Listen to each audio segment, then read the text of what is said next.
আর্থিক সংকটের মধ্যে থাকা পাকিস্তানের স্বর্ণের খনির সন্ধান পাওয়া গেছে।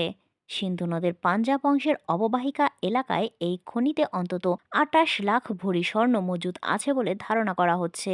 পাঞ্জাব প্রদেশের সাবেক খনিমন্ত্রী ইব্রাহিম হাসান মুরাদের বরাতে এক প্রতিবেদনে এই তথ্য জানিয়েছে জিও টিভি। গত 10ই জানুয়ারি সামাজিক যোগাযোগ মাধ্যম এক্সে এক পোস্টে ইব্রাহিম হাসান মুরাদ বলেন, সিন্ধু নদের পাঞ্জাব অংশের অববাহিকা এলাকায় 32 কিলোমিটার জুড়ে বিস্তৃত এই খনিতে অন্তত 28 লাখ ভরি প্রায় 33 টন স্বর্ণ মজুত রয়েছে।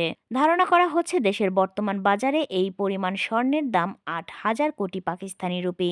তিনি আরও বলেন, পাকিস্তানের ভূতাত্ত্বিক গবেষণা সংস্থা জিওলজিক্যাল সার্ভে অব পাকিস্তান এই জরিপ পরিচালনা করেছে।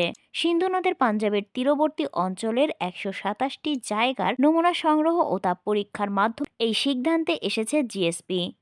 সাবেক এই খনিমন্ত্রী আরও বলেন, আগামী দিনে এই মহামূল্যবান হলুদ ধাতুর উত্তোলন শুরু হলে তা পাকিস্তানের অর্থনীতিতে নতুন মাইলফলক তৈরি করবে। কর্মসংস্থান থেকে শুরু করে নানা ক্ষেত্রে নতুন মঞ্চ পাবে ভবিষ্যৎ প্রজন্ম। পাকিস্তানের ভূতাত্ত্বিক জরিপের প্রতিবেদনে উল্লেখ করা হয়েছে, সিন্ধু নদের তলদেশ থেকে প্রায় 600 বিলিয়ন রুপি মূল্যের স্বর্ণ উত্তোলন সম্ভব।